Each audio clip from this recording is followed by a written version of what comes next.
Hi friends, எல்லாருக்கும் வணக்கம். இன்றைக்கி நம்ம ஒரு முக்கியமான மெடிசின்ஸ் கண்டென்ட்டை பற்றி பார்க்க போகிறோம். இன்றைக்கி என்ன முக்கியமான மெடிசின்ஸை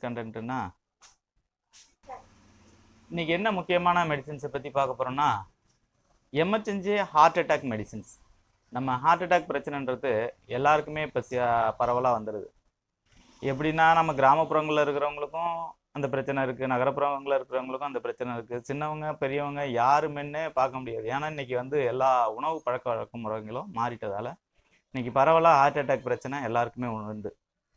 இப்போ இந்த ஹார்ட் அட்டாக் பிரச்சனைக்கு என்ன பிரச்சனை, இந்த பிரச்சனையை நம்ம எப்படி தற்காத்துக்கலாம் அப்படின்னா, வருதுன்றதை நம்ம தற்காத்துக்க முடியாது. வந்ததுக்கப்புறம் வரும்போது நம்ம சில மெடிசின்ஸை யூஸ் பண்ணோம்னா நம்ம அதை தற்காத்துக்கலாம்.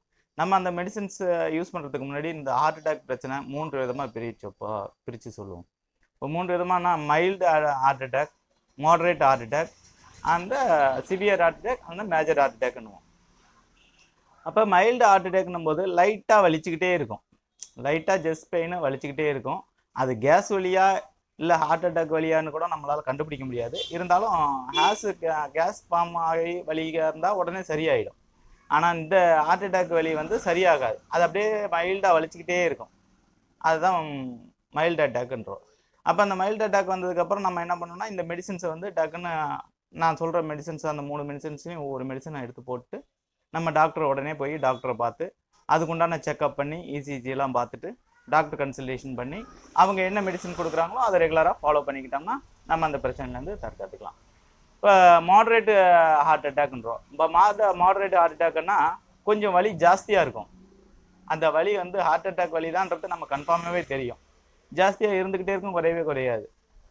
அப்போ அந்த மாதிரி கண்டிஷனில் நம்ம என்ன பண்ணுறோம்னா, உடனடியாக நம்ம இந்த மாத்திரையை கம்பல்சரி எடுத்துக்கிறோம். உடனடியாக அந்த மாத்திரையை கம்பல்சரி எடுத்துகிட்டு இம்மிடியட்டாக பக்கத்தில் இருக்க டாக்டரையோ இல்லை ஹாஸ்பிட்டலையோ அன்னைக்கு அவங்க என்ன ப்ரொசீஜர் சொல்கிறாங்களோ அதை ஃபாலோ பண்ணி கண்டினியூ பண்ணிக்கிட்டோம்னா இந்த ஹார்ட் அட்டாக் பிரச்சனையிலேருந்து நம்மளை தற்காத்துக்கலாம்.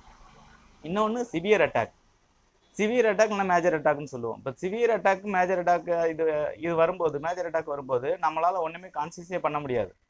டக்குன்னு ஓவர் வழியாக இருக்கும், நம்மளால் நெஞ்சை பிடிச்சிக்கிட்டு பேசாமல் உட்காந்துருவோம். ஒன்றும் என்ன பண்ணுறோன்னு தெரியாது, என்ன பண்ண போகிறோன்னு தெரியாது. ஒரே கான்சியஸ் இல்லாத கண்டிஷனில் பெயின் இருக்கும். அப்போ அவங்க கொஞ்ச நாள் கான்சியஸாக இருந்தாங்கன்னா நம்ம இந்த மெடிசனை டக்குன்னு 3 மெடிசன்லேயும் ஒவ்வொன்றும் எடுத்து போட்டோம்னா டக்குன்னு அவங்கள ரிகவர் பண்ணிடலாம். ரிகவர் பண்ணி அவங்க கண்டிப்பாக ஹாஸ்பிட்டலுக்கு போனோன்னே அவங்க கண்டிப்பாக காப்பாற்றப்பட்டுருவாங்க. அப்படி அவங்களால கான்சியஸே இல்லை அப்படின்ற பட்சத்தில் இருந்ததுன்னா, கொஞ்சம் கான்சியஸ் இருக்கும்போதே நீங்கள் பக்கத்தில் இருக்கிற நீங்கள் இந்த மெடிசின்ஸை அவங்களுக்கு எடுத்து வாயில் போட்டு தண்ணியை ஊற்றி நல்லா உள்ளே இறக்கி விட்டிங்கன்னா, அது 1/4 மணி நேரம், அரை மணி நேரம், 10 நிமிஷத்தில் மருந்து வேலை செய்ய ஆரம்பிச்சிருச்சுன்னா உடனே வரும்போது நம்ம அந்த மெடிசனை டக்குன்னு எடுத்துட்டு உடனே நம்ம எமர்ஜென்சியாக ஹாஸ்பிட்டலுக்கு போயிட்டோம்னா கண்டிப்பாக அவங்கள ரிகவர் பண்ணிடலாம். அவங்க எப்படி தான் ரொம்ப சிவியர் கண்டிஷனில் போயிருந்தாலும் மாத்திரை உள்ளே இறங்கிட்டா குறைஞ்சது 2 மணி நேரம் 3 மணி நேரம் அவங்க தாக்கு பிடிச்சி நம்ம அதுக்குள்ளே ஹாஸ்பிட்டல் போயிட்டோம்னா கம்பல்சரி அவங்கள உயிரை ரிகவர் பண்ணிடலாம். அப்போ இந்த 3 விஷயத்துக்கும் நம்ம இந்த மெடிசின்ஸை கம்பல்சரி ஃபாலோ பண்ணிக்கலாம். நம்ம வீட்டில் இருக்கிறோம்னா வீட்டில் ஒவ்வொரு ஸ்டெப்பு வாங்கி வச்சுக்கலாம். இல்லை ஆஃபீஸில் இருந்தோம்னா ஆஃபீஸில் ஒவ்வொரு ஸ்டெப்பு, 3த்துலேயும் ஒவ்வொரு ஸ்டெப்பு டேப்லெட்டை வாங்கி வச்சுங்க. இது என்னென்ன முக்கியம்னா, நீங்கள் லாங் எக்ஸ்பிரியாக இருக்கிற மாதிரி ஒவ்வொரு ஸ்டெப்பு வாங்கி வச்சுங்க. 2 வருஷத்துக்கு மேலே ஒரு ஸ்டெப்பு எக்ஸ்பிரி வருதா அப்படின்னு பார்த்து வச்சிங்க. அப்போ ஒரு டைம் வாங்கினீங்கன்னா ஒரு 2 வருஷத்துக்கு கிடக்கும். இப்போ 2 வருஷத்துக்கு அந்த எக்ஸ்பிரி இருக்கிற மாதிரி வாங்கி வச்சுட்டிங்கன்னா அதுக்கப்புறம் அந்த எக்ஸ்பிரி முடிஞ்சதுக்கப்புறம் திரும்ப ஒரு 2 வருஷத்துக்கு எக்ஸ்பிரி இருக்கிற மாதிரி அந்த டேப்லெட்டை நீங்கள் ஒவ்வொரு அட்டையாக வாங்கி வச்சுக்கலாம். இப்போ நான் அந்த மெடிசின்ஸ், எமர்ஜென்சி மெடிசின்ஸ் என்னென்ன மெடிசின்ஸ், அதை எப்படி வாங்கலாம், அது என்ன பிராண்டில் இருக்குது அப்படின்றத உங்களுக்கு எக்ஸாம்பிள் காமிக்கிறேன், வாங்க பார்க்கலாம்.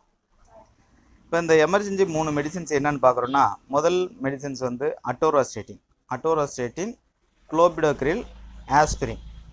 இந்த 3 மெடிசன் தான் முக்கியமாக இதுக்கு எமர்ஜென்சி மெடிசின்ஸ். இது மருந்துகளுடைய பெயர்: அட்டோராஸ்டேட்டின், குளோபிடோக்ரில், ஆஸ்பிரின்.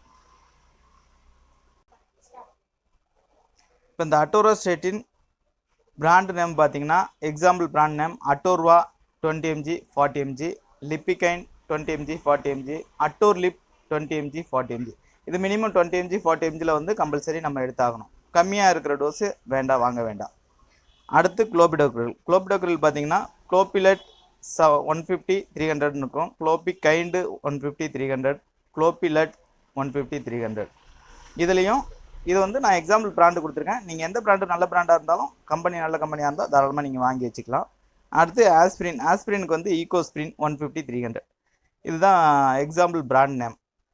இதில் வந்து மினிமம் வந்து நமக்கு வந்து அட்டோரோஸ்டேட்டினில் வந்து 40 mg 20 mg to 40 mg minimum இருக்கணும்.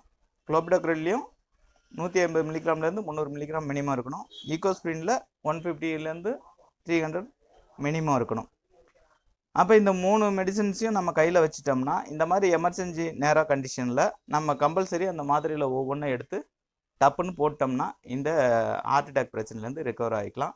அதுக்கப்புறம் நீங்கள் டாக்டரை போய் கன்சல்ட் பண்ணி இசிஜி செக்கப்லாம் போட்டு என்ன ப்ராப்பர் மெடிசின்ஸுன்றதை நீங்கள் ரெகுலராக எடுத்துக்கிட்டிங்கன்னா தற்காலிகமாக வர்ற அந்த உயிர் ஆபத்தை வந்து நம்ம தற்காத்துக்கலாம்.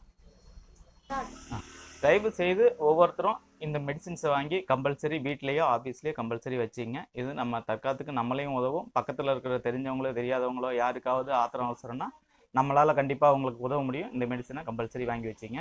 இந்த மெடிசின்ஸை நான் சொல்கிறேன்றதை விட இந்த மெடிசின்ஸை பற்றியும் இந்த ஹார்ட் அட்டாக் பிரச்சனையை பற்றியும் கோயம்புத்தூரில் ஒரு பிரபலமான டாக்டர் முன்னாடியே டிவி ஷோவில் சொல்லியிருக்காரு. அந்த டிவி ஷோவில் சொன்னதுனால எத்தனை பேருக்கு ரீச் ஆச்சு என்ன இதுன்னு தெரியல. இருந்தாலும் இந்த பிரச்சனைகளை வந்து பெருசாக யாரும் பார்க்கல. இப்போ நான் சொல்கிற விஷயத்தையாவது நீங்கள் முடிஞ்ச அளவுக்கு எல்லாருக்கும் ஷேர் பண்ணுங்கள். ஷேர் பண்ணி எல்லாருக்கும் தெரியப்படுத்துங்க. அது அவங்களுக்கு பயனுள்ளதாக அமையட்டும். என்னடா இவன் சமையல் வீடியோலாம் போடுறான், திரும்ப மெடிசன்ஸையும் பற்றி சொல்கிறானேன்னு நினைக்காதீங்க. சமையல் வீடியோன்றது எனக்கு பிடிச்சமான ஒரு விஷயம். அதனால் அது கொஞ்சம் சைடில் நான் பண்ணுவேன். மெடிக்கல் வந்து என்னுடைய ப்ரொஃபஷனல் மெயின் வந்து என்னுடைய எஜுகேஷன் ப்ரொஃபஷனல் ஒர்க்கு எல்லாமே மெடிசின்ஸ் தான். மெடிக்கல் ப்ரொஃபஷனல் என்னது இதுதான் அப்படின்றதுனால நான் சொல்கிறத கண்டிப்பாக நீங்கள் தாராளமாக நம்பலாம். நம்பிக்கையோடு நான் சொன்னதை செய்யுங்க. கண்டிப்பாக நமக்கு வந்து மற்றவங்களுக்கும் உதவலாம், நாமும் உதவிக்கலாம். தேங்க்யூ. இந்த முக்கியமான விஷயத்த சொல்லியிருக்கேன். முடிஞ்ச அளவுக்கு உங்களால் யாருக்கெல்லாம் ஷேர் பண்ண முடியுமோ ஷேர் பண்ணி அவங்களுக்கு தெரியப்படுத்துங்க. அவங்களுக்கு பயனுள்ளதாக அமையட்டும். சமையல் கலை சாய்மதி சேனலை சப்ஸ்கிரைப் பண்ணுங்கள், கமெண்ட் பண்ணுங்கள், ஷேர் பண்ணி விடுங்க. முக்கியமாக பெல் பட்டன் அழுத்தி விடுங்க. அடுத்த வீடியோ நான் போடுறதுக்கு கொஞ்சம் இன்ட்ரெஸ்ட்டாக இருக்கும். தேங்க்யூ.